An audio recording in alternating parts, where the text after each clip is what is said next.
Hi, everyone. Thank you for coming out tonight. Welcome back to the 92nd Street Y. It's been a long time. We really appreciate those of you who are here and those of you who are joining us on social media, on Zoom, virtually.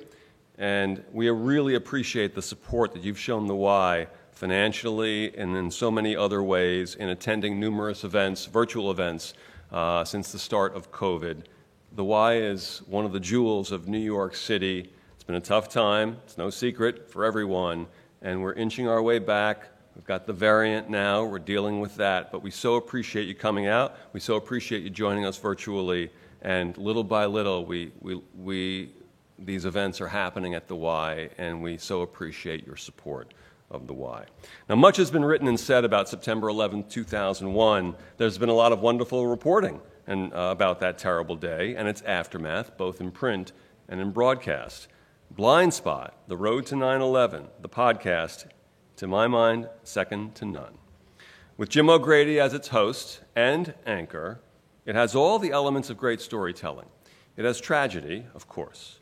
It has numerous plot twists. It has moments big and small. It has clear, concise writing, absolutely compelling characters, even, strangely enough, a sense of humor and also a sense of history and perspective.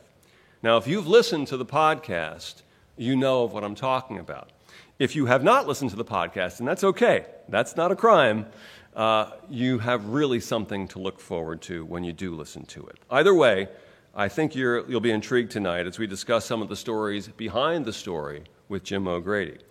Storytelling comes with being a New Yorker. I've often thought that you shouldn't really be able to live here unless you can actually tell a decent story.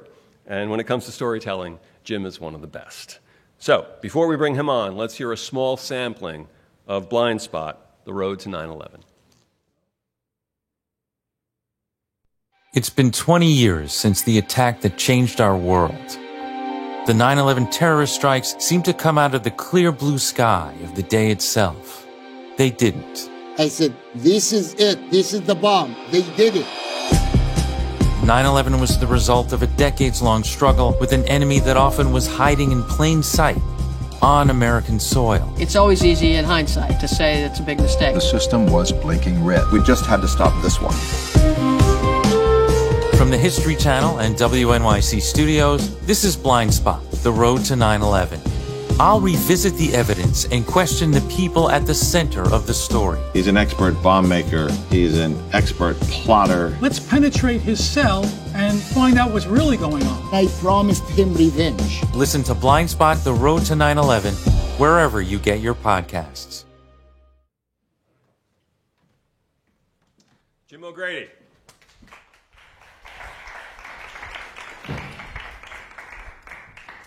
Welcome to the 92nd Street Y. Thank you, Bud. It's great to be here.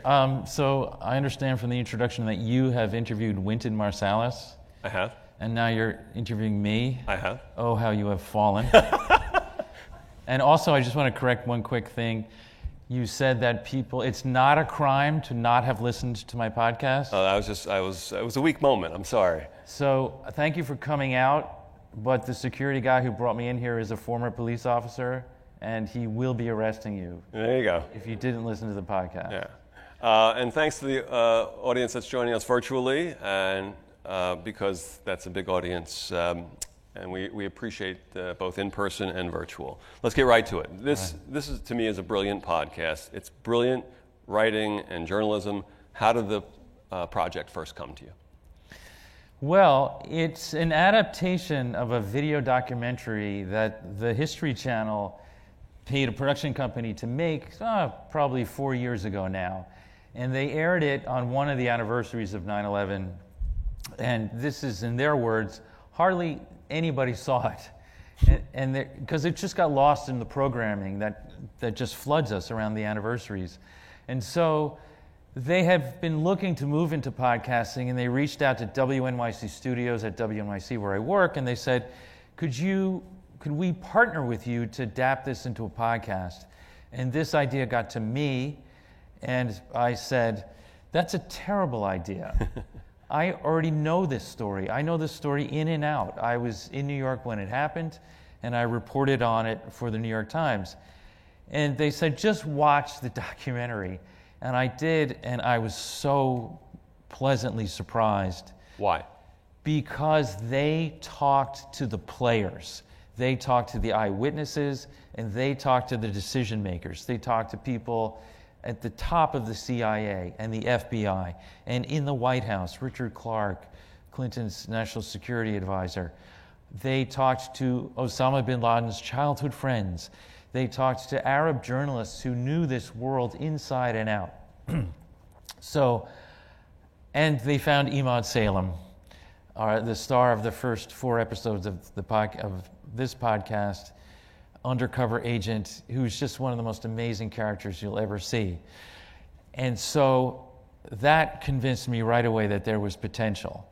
And then came the hard work of taking one form of storytelling and making it into something totally different. That might sound a little pretentious and like self-flattering, but it really is a different form of storytelling, audio storytelling. Right, the difference being from video to audio. And so once you buy in, is there some notion of, will these people talk again? Or was that not an obstacle? That was not an obstacle because we used the tape. So the video documentary, as you do in a documentary, you use bits and pieces of long interviews. Right. So we had the raw tape and we had the transcripts. So we used a lot of stuff that was not in the video documentary. We cut events, we cut characters. We took other characters and pushed them into the foreground, and we really, I think, deepened them and made them more human. Mm-hmm. The video documentary was kind of all business. This happened, this happened, this happened. We were trying to tell kind of a quirkier, more human story. So we used their raw stuff for our own purposes. And you have the luxury of more time? We do, yeah. We had, I think, 7.5 hours total, right, over 9 episodes. And the video documentary was? 3.5 to 4, something like that. Any people involved in the story who you felt you want to go back and interview again? Who would I interview again? No, I mean, not now. I mean, in terms of once you started preparing the audio documentary, right, was that a possibility for you? Sure. You always have your own questions that you wish had been asked and answered, but we had to work within that limitation. Mm-hmm. And mostly we had this treasure trove. If we blew this, it would be our fault. Right. They gave us tremendous material to work with. So you start working on this. How long did you work on the whole project? All right, so we were essentially a 4-person team. Mm-hmm. Forgive me for saying names, but you gotta know these names. Jenny Lawton, the executive producer and director. Joe Plord, the genius sound editor who wove all the music and the ambient sound and made me sound coherent. And Ursula Sommer, who did everything else. So 4 people. We were up and running. We were so enthusiastic. We were about to have our first meeting at WNYC, and then we heard about this thing called COVID, and we were scattered to the wind. So Jenny Lawton, the executive producer and director, never met Ursula Sommer, the associate producer, even though they became so close professionally, meeting over Zoom week after week. And we did the whole thing from beginning to end in 6 months. So as you approach this, the writing of this is really, as I mentioned, it's very clear, it's concise, but there's also a very approachable tone to it. As you start to get into the writing of it, is there a particular thought of, I need to establish something with the tone of the writing, and what is that going to be? Yeah, I think the podcasts, here, let's put it this way. You guys know this. There's essentially 2 types of podcasts. There's 2 people at a mic chatting. You can have a huge audience with that format. That's low overhead, relatively easy to do. And then there's a highly produced episodic podcast. That's relatively high overhead and a lot of effort goes into that.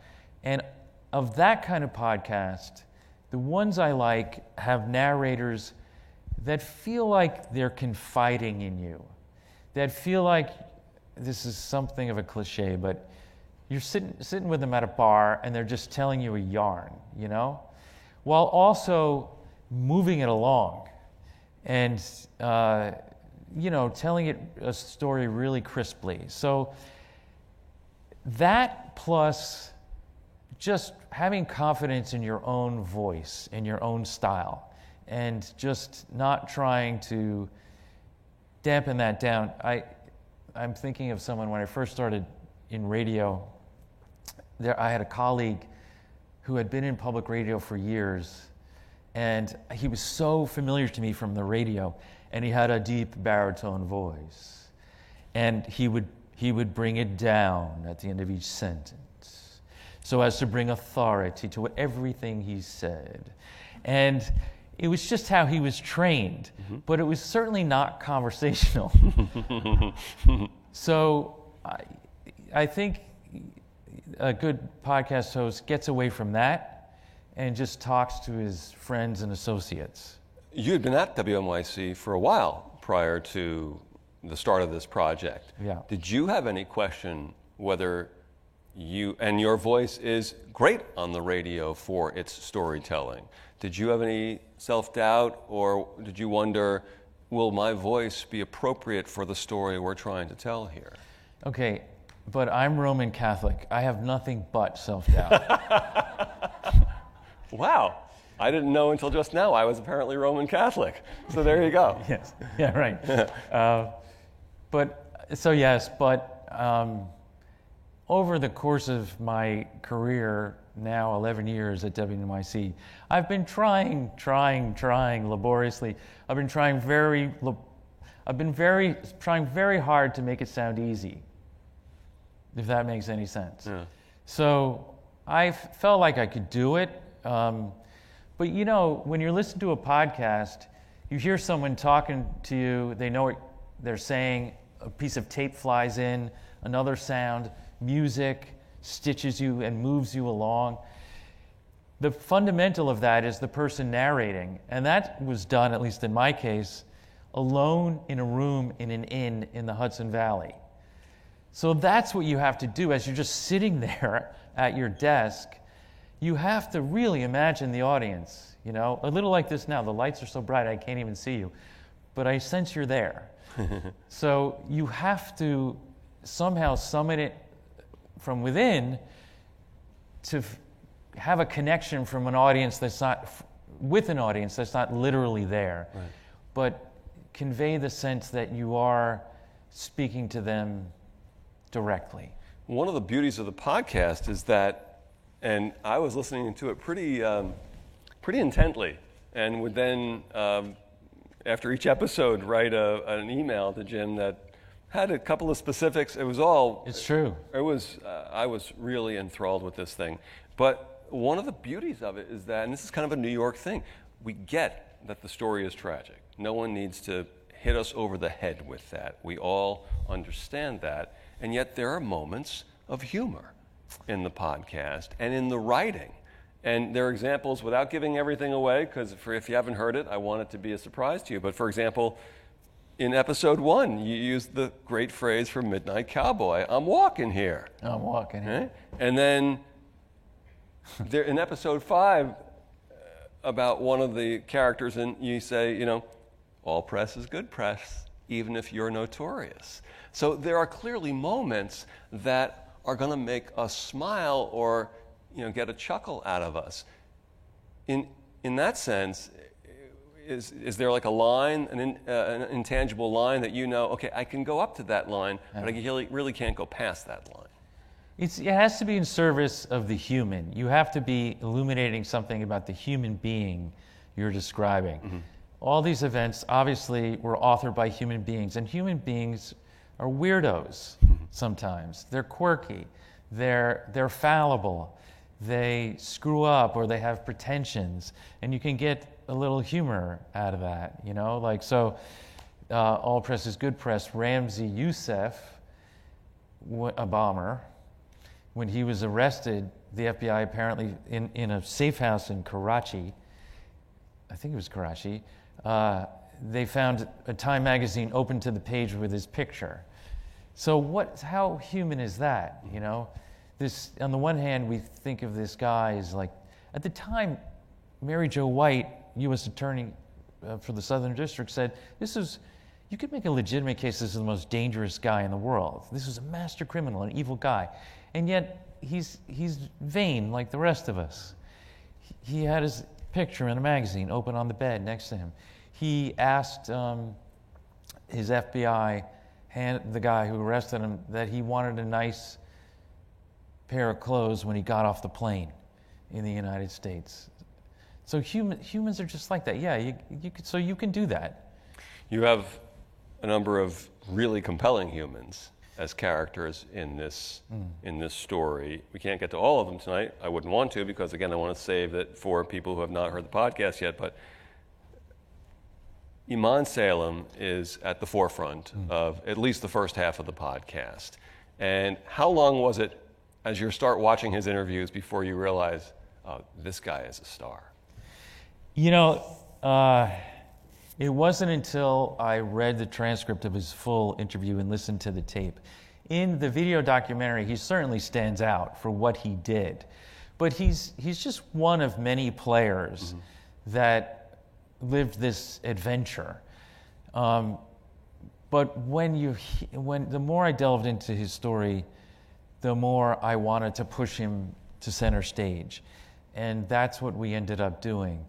He's an Egyptian immigrant who is living on the Upper West Side in the early 90s with an American wife and two teenagers, a son and a daughter, right?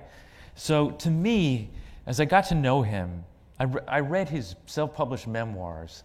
As I got to know him, it made me think of, there's this trope in Alfred Hitchcock movies where the protagonist is like an ordinary person going through their ordinary day, and they're in a rut, and they sit down on the train, and it just so happens that sitting down across from them is a femme fatale who's on the run from mobsters or something.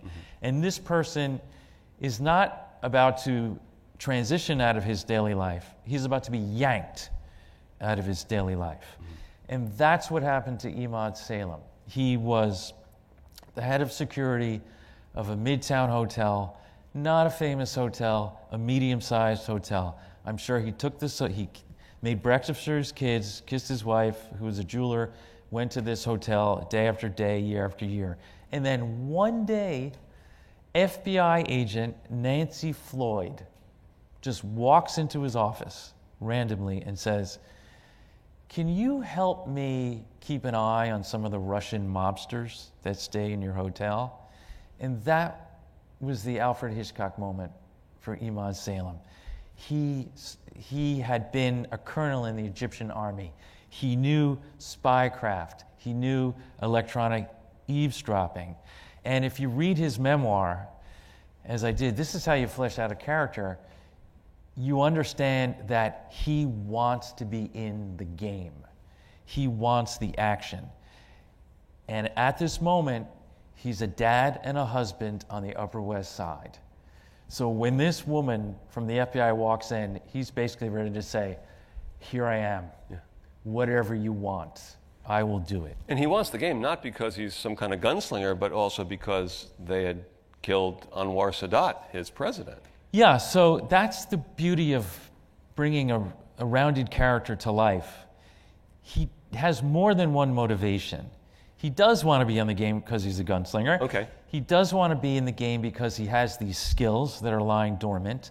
He has real patriotic fervor for his adopted country. That's real. And in his memoir, he talks about being a child in Cairo, and he went to the American school where they treated him well, where he started to have these positive associations with the United States. And he said in his memoir, he goes, and it's very him, he says, "I learned to love three things: chocolate milk, cheddar cheese, and the American flag." There you go. And he puts an exclamation point on it. So there's that, and then there's Anwar Sadat. Iman Salem is a soldier on the parade ground when Anwar Sadat is gunned down in cold blood and assassinated. And Imad Salem swore revenge on Sadat's killers. And it's commonly assumed that a figure called the Blind Sheikh, an Islamist imam, authorized the orders. He actually issued a fatwa, not specifically against Sadat, but against illegitimate leaders who were, and everyone assumed he meant Sadat. So Salem is itching for revenge. And so from Nancy Floyd and the FBI, he will be introduced to two other agents, John Antisev and Louis Napoli, and they will see if they can make further use of him. They sit down in a diner in Manhattan on a rainy day with Kiefer Sutherland eating a hamburger nearby. And they say to him, "Have you heard of this guy, the Blind Sheikh?" Which to these FBI handlers is just an obscure guy who has somehow slipped into the country. And Imad Salem says, "Have I heard of this guy?" "Yeah, I've heard of this guy." And he tells them all about it. And that's how he gets so deep into being an undercover agent for the FBI. Let's hear a short clip from Imad Salem, part of Blind Spot, The Road to 9/11. You have to forget that you are the God. You have to forget that you are a husband. And you have to talk like a terrorist. You have to think like a terrorist. You have to eat like the way he eats. It's a whole different story. Now let's play the second one as well, second clip from Imad Salem. I was happy to infiltrate people who are followers of the Blind Sheikhs because the Blind Sheikhs commit the biggest catastrophe to my life, assassinating my president on my watch. There is a sense when you're listening to him that it's the audio equivalent of you can't take your eyes off him. Yeah, so that first clip, there's a bonus episode where I interviewed him and asked him, "Dude, how did you do this?" And let me just interject here for a second. In terms of interviewing styles, is putting the word "dude" in front of the question? I didn't literally do that. Okay, but it's an old Cronkite thing, right? yeah, sorry. Yeah. Or Edward R. Murrow. That's it. Oh, sorry. Yeah, it's Murrow. Yeah. Go ahead. Sorry. Dude, is this Hitler really a threat? Yeah. So, but he's talking about. I asked him, "How do you do it? How do you have a wife and kids and wake up in your West Side apartment and then go out and spend up to 14 hours a day with deadly killers who are planning insanely violent plots involving bombs and killing thousands of civilians?" And that was his answer. You have to think, speak, I think he even said eat like a terrorist. Mm-hmm. So that's why I wish I had asked the follow-up question. How do you eat like a terrorist? But yeah, he just immersed himself fully. Of course, he speaks Arabic. He's well-versed in Islam. He just did whatever it took. He is also, and you'll get this from his FBI handlers, a bit of a fabulist. When he first started doing this, his handlers had to say, "Okay, Imad, just tell us what actually happened. Not what you imagined. We don't need your theories of the case." Is he getting a little bit into what Letterman used to call writer's embellishment? Yeah, he was known for that. But on the other hand, he has a story about being embedded in a terror cell, and the head of the terror cell, a guy named Sadiq Ali, held an automatic weapon, pointed it at him, just to see what Imad would do, to see if he'd crack, see if he'd reveal himself. Now, you can believe that story or not, but when this guy did this to Imad, there was a closed-circuit surveillance camera filming it, placed by the FBI. And there is a still photo from this film, from this video, and there is the guy with the gun pointed clearly at Imad. So he did these things. he testified in court and got convictions.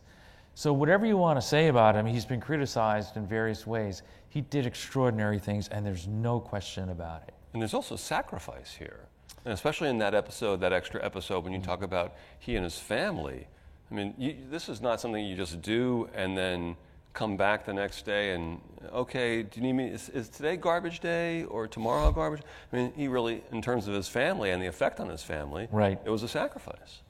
Yeah, he entered the witness protection program, where he and his family moved around for several years. He said he had a falling out with his daughter because of this, because of the pressure that they were under.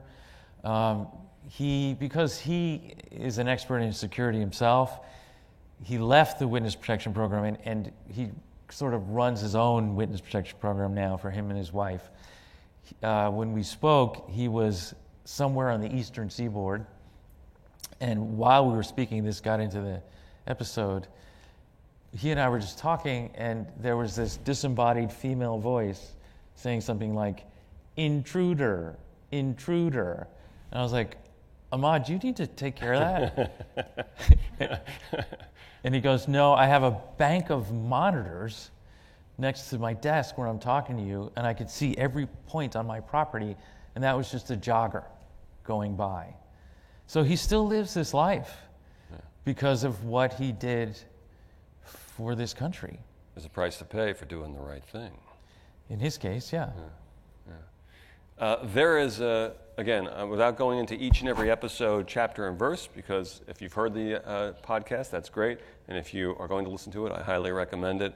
But there is a line that kind of stands out in one of the episodes, and that is one of the characters in the podcast being called the stupidest terrorist in the world. What qualifies one to be the stupidest terrorist in the world? Okay, here's what you got to do. You got to rent the van for the 1993 World Trade Center bombing, which is just a horrible and grotesque act of violence that's overshadowed by 9/11. But this was the van that was stuffed with explosives and parked in the lower level of the North Tower and set off. So the guy who's seemingly his sole task in this terror cell was to rent the van from Ryder Rental in Jersey City, put down a $400 deposit, knowing the van would be blown to smithereens, called the company the night before and said, the van was stolen. And not the next day, but some days after the explosion, when the FBI is putting every resource into finding the person who rented this van, this guy goes back to the Ryder Rental to pick up his $400 deposit.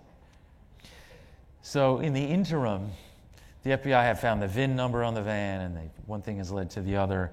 So the Ryder truck agent who he's haggling with over the deposit, the guy actually talks him down to $200, is an FBI agent, and as soon as he steps out, they surround him and arrest him.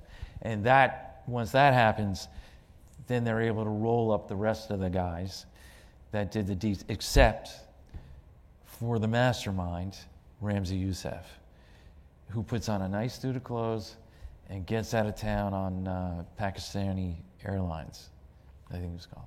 But still, under the heading of they want, strange way, credit where credit is due, doesn't he call in because the initial notion was this might be Serbian or Croatian because that was a conflict that was in the news at that point? Yeah, the civil war is raging in the former Yugoslavia at this moment, and that was the first theory from, actually, I think the White House, the CIA, something like that.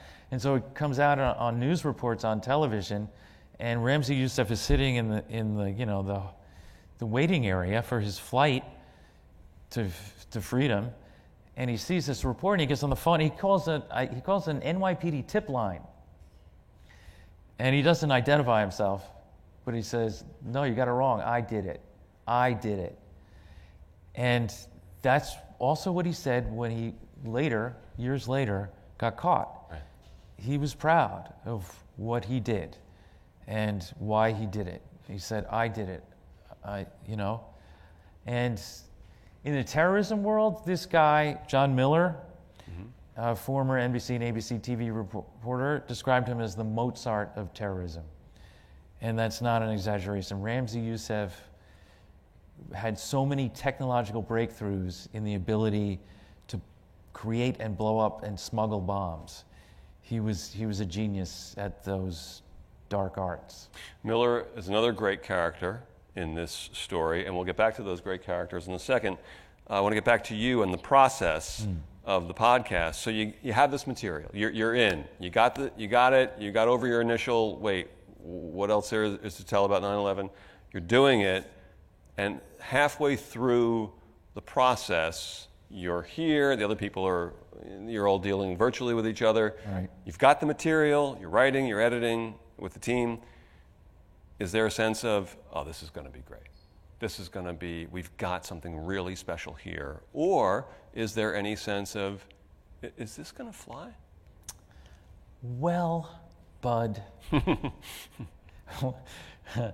whenever I think that I'm the best at anything, my mother's voice helpfully grounds me. My mother, who loves me, by the way. That, I believe, is not part of the podcast. And I love her. Yeah, there you go. Yeah. So the first 4 episodes deal with the far lesser known story of how terror catalyzed in the streets of New York, in downtown Brooklyn and in Jersey City, and how these investigators just were scrambling to try to figure out the shape of this novel threat and overcome this inertia in the American psyche that we're safe. We're so powerful and we're geographically isolated by oceans and no one would dare.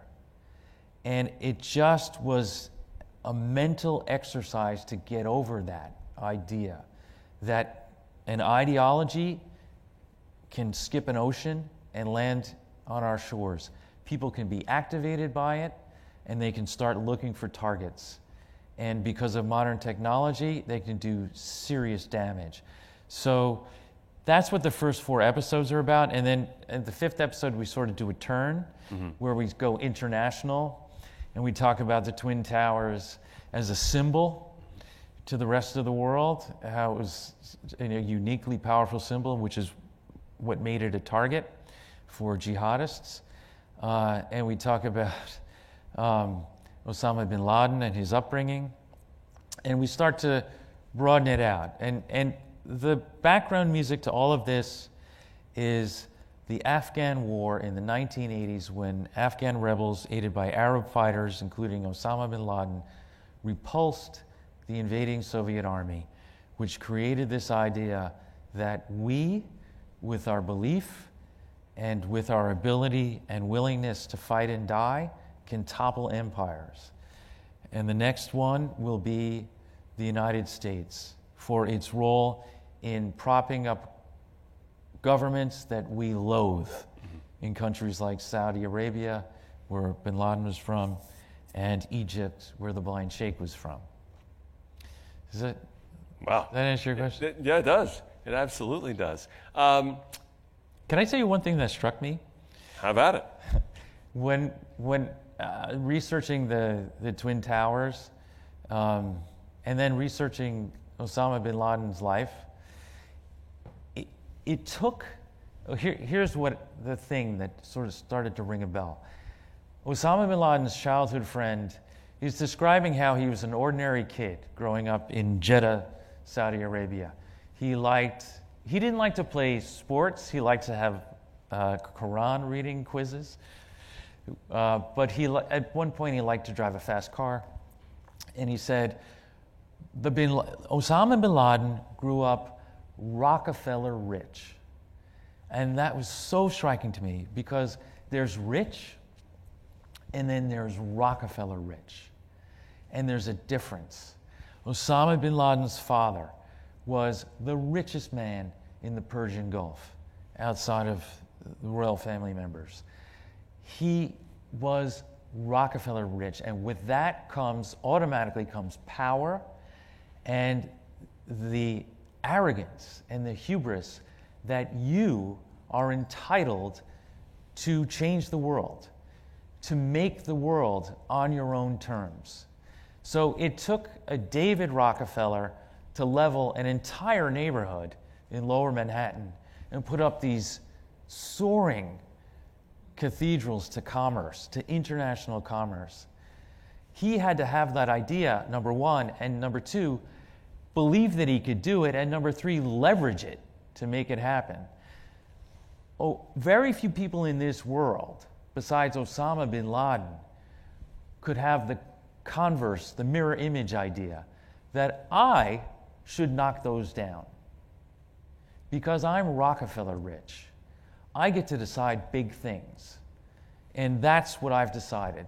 Those have to come down. There are, throughout the course of the podcast, moments big and small, which, again, Monday morning quarterbacking, in retrospect, we can see this thing leads to another, leads to another, leads to another, and this was an opportunity missed, this was an opportunity missed that perhaps could have prevented the attacks, perhaps.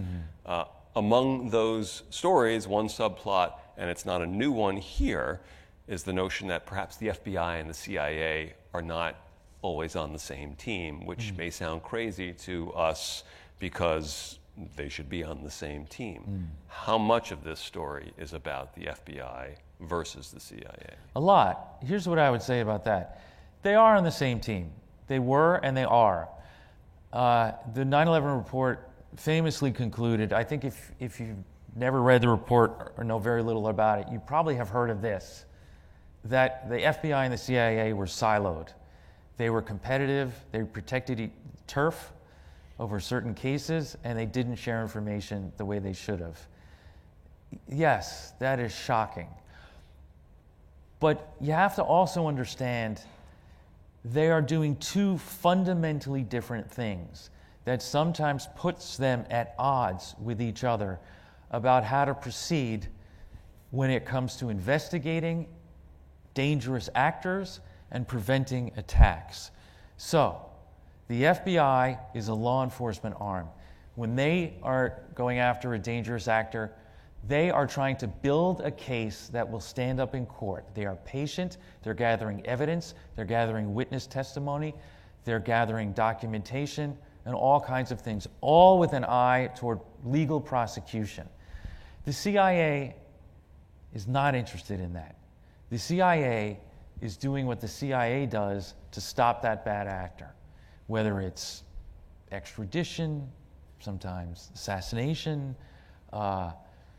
messing him up in various other ways, and during a very disgraceful period of our history, torture.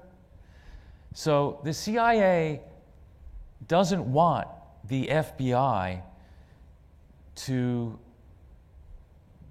If the CIA decides this guy needs to be rolled up and the FBI hasn't made its case, the CIA doesn't care that the FBI hasn't made its case. So that's still the situation, by the way. So the problem has not been solved because it's in some ways insoluble. Sorry to be a bummer. It's okay. I don't think we were looking for a bright, rosy, cherry at the end of that. They have improved, and because of 9/11. Because of 9/11, they have improved in some ways. I couldn't vouch for what those ways are, but some of the people we talked to, including John McLaughlin, former CIA acting director, said yes, we were forced into reforms, and so it's not like it was. It's not as balkanized as it was, but still, this will always be a problem. And then you have the third leg of the triumvirate, which is making policy, anti-terrorist policy, which are the politicians, specifically the White House, that is putting a political calculus into all these decisions, and sometimes has the power to say yes or no when it comes to moving against a potential terrorist, like Khalid Sheikh Mohammed, in one story we tell, like Osama bin Laden on a falcon hunt in Afghanistan. The CIA says they could have taken a shot at him and taken him out and prevented 9/11. So competing agendas exist. We live in a system, to a certain extent, with balance of power, and that's what you get. I believe there are cards. As if on cue. Excellent. Okay, so we'll get to your questions in just a couple of minutes. one of the beauties of the podcast is you're never quite sure what might, of course, what the end is going to be. But along the way, you're never quite sure what might pop up as an element in the story. And it is mind-boggling. It is, oh my God, I can't believe that's part of it also, when there are times when you would hope attention was being paid to some of the events that are happening either here or internationally, but there are other events happening in the country that have garnered most of the attention. And we start off in 1994 not 94, that's when it happened, but with the O.J. trial, somehow having an effect on this story. Oh, yeah. How? So, I got to say, it's easy in retrospect. We try to avoid this. In retrospect, it's easy to say, you dunderheaded fools. How could you not see what was going on? We tried to be fair at every moment and to understand in the moment, you don't have all the information like we do now. But, so that, as it happens, during this case, when Emad Salem is the star witness in Lower Manhattan, which was the biggest anti-terrorism trial in the nation's history and should have been a wealth of information and an alarm for the American people, for elected officials, for policymakers of all kinds. That trial almost exactly coincides with the O.J. Simpson trial. So if you didn't watch the O.J. Simpson trial to watch the Landmarks bombing case, instead raise your hand. You can't because it wasn't on TV. So looking back, we can see, oh my God, which was more important? I would say the Landmarks bombing case. And then later on in the late 90s, another event happens and we should be paying attention to it, and we are not because of the impeachment of President Clinton. That's right. That's right. And then there's a theory that after the Cole bombing, the USS Cole, off the coast of Africa, that Clinton launches cruise missiles at bin Laden, which miss. The theory being he was launching a distraction for his scandal problems. Who knows? Right. But that certainly gave bin Laden, reinforced bin Laden's thesis, which was the United States, like the Soviet Union, is an empire that is a paper tiger. You punch it in the nose, it'll feign coming back at you, but it can't withstand popular opinion being against its leaders, so you can do what you want against the United States. We have a couple of other pieces of sound from the podcast. Give us a brief, as my dad used to say, a brief Reader's Digest on Steve Cole. Steve Cole wrote the absolutely essential book, Ghost Wars, about the lead up to 9/11, particularly in Afghanistan during the Afghan War, and how these actors emerged, got experienced as terrorists, and linked up in Afghanistan and Pakistan. Let's listen to a little bit of Steve Cole from Blind Spot. The CIA is supposed to stay out of domestic spying, and the FBI is in charge of keeping track of domestic radicals, and there was a long tradition of rivalry between the two agencies. There were not laws that encouraged them to cooperate. To our previous point. That's right, that's right. And then one other thing from Steve Cole, kind of a big picture about the entire history, actually. The frustrating part of this history is that we wouldn't have had to stop every attack al-Qaeda attempted. We just had to stop this one. This was an attack of unprecedented scale. This was the one that changed the world. So as you're watching these videotaped interviews, is there a particular common theme of a look even that runs through them, an emotion that runs through them, no matter what their role was in this documentary and then the audio documentary, that kind of looked the same in each one of them? That last statement by Cole is so obviously a profound summary statement about the significance of 9/11. And you don't need to add much more to that. The chain of events that we cover it goes from a relatively obscure assassination in 1990 in a Midtown hotel, the World Trade Center bombing in 1993, the Cole bombing, and it all ends up on 9/11 because Ramzi Youssef got a plan in his head to hijack planes and fly them into buildings. And it's safe to say it is still an incredibly shocking thing to conceive of and to execute. And that's part of what makes 9/11, as well as the death toll and the fact that it was here in Lower Manhattan and the symbolic power of the buildings. All of it comes together to make Steve Call's statement true that this had to change the world. And one way it did is Peter Bergen of CNN also plays a role in the podcast, and I think he makes this point, or others certainly have, that very often terrorism is the weapon of the weak against the strong. And when it is, part of the purpose of a terrorist act is to shock and create a spectacle and then force an overreaction. And whatever else, the terrorists on 9/11 succeeded in that. 2 wars, one of which ended last week. Hundreds of thousands of deaths. It was an overreaction, and we've been damaged by it. And we can debate whether this or that policy was appropriate or not, including torture. But the spectacle and the shock and the world remaking force of 9/11, that's what Steve Call is talking about. If only we had stopped it. We have a couple of questions from our audience, so let's get to those. Who is a person you think the press over-focused on, and why? Oh man, you want me to diss the press? Who better to do it than us? Right, right. Over-focused on. I don't know. You can't over-focus on Osama bin Laden. But there's someone who... Khalid Sheikh Mohammed. Let's talk about Khalid Sheikh Mohammed.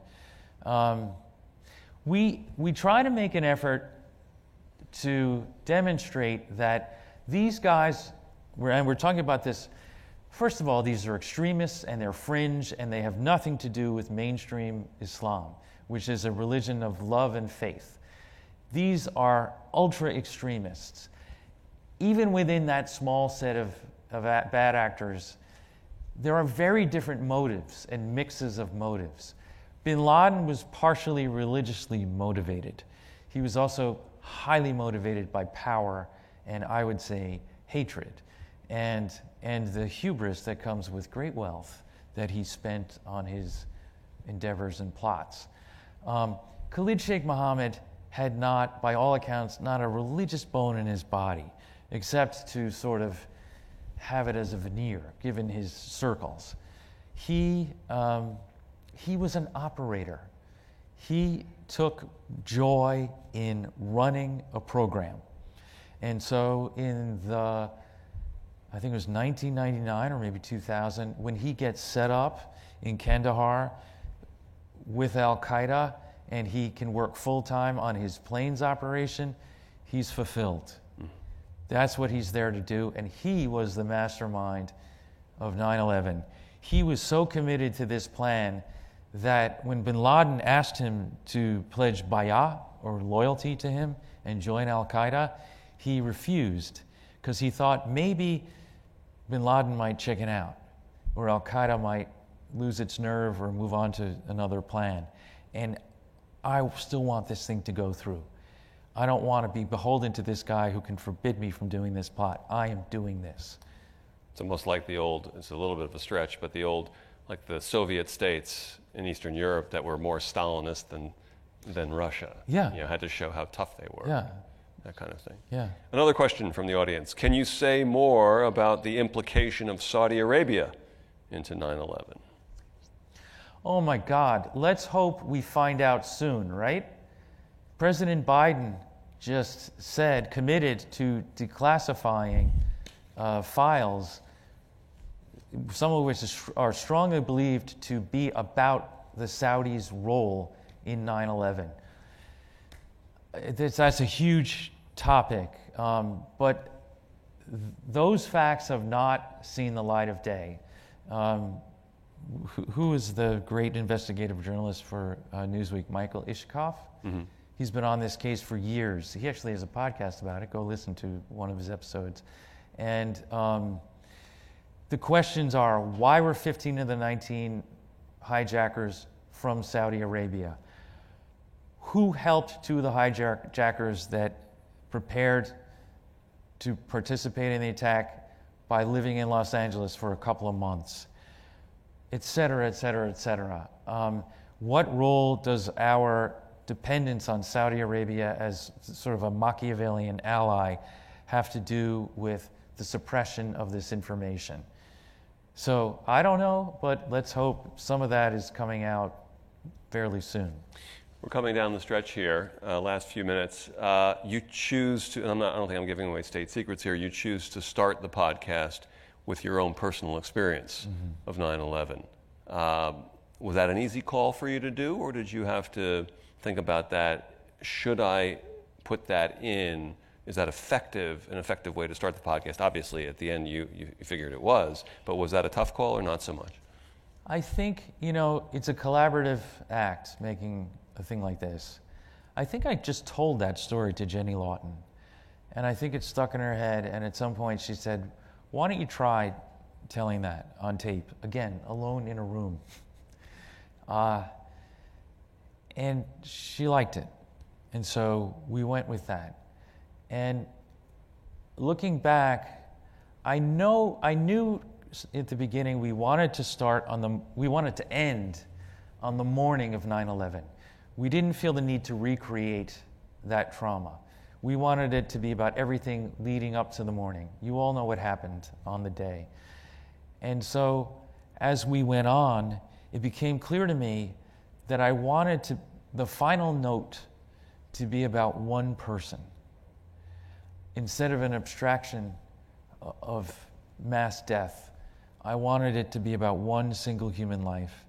And I saw a sort of a rhyme with the way the podcast begins, which is just my personal eyewitness account from across New York Harbor. So I think it worked out that it began with a personal recollection of something I saw and another personal recollection of someone who died while I was watching and the whole world was watching. Before we finish up, I just want to ask a favor of you. The people at the 92nd Street Y, the people who work here at the 92nd Street Y, are back doing live events and also virtual events. And I just want to ask that if on your way out tonight, and thank you again for being here, if you see them, thank them. And there's an appreciation for what we've all been through and what the Y has been through, and hopefully we're coming out of it, even with the variant. Let's hope things get better and better and better. I would just ask that it's great to see these people here again, making sure that we can do these types of events, both in this room and the other venues within the 92nd Street Y. Can we applaud the 92nd Street Y? Have at it. It's no hyperbole necessary. One of the jewels of New York. Truly. You mentioned it. The war in Afghanistan coming to an end, or at least U.S. military involvement in Afghanistan. As someone who is so deeply steeped in the 9/11 story, what were you thinking as you were watching the events of the last month unfold? Well, the preface is Carlotta Gall, this legendary New York Times reporter who's been in the Near East for decades. She was recently a guest on The Daily podcast by the New York Times, and she was asked that same question, and she said, never predict Afghanistan, never, ever. because you will be wrong more often than not. Given that, it has struck me that the story we tell came out of a war. It came out of a war-torn country. It came out of Afghanistan when it was fighting this brutal series of battles over the decade of the 80s. And war creates pathology, personal and political pathologies.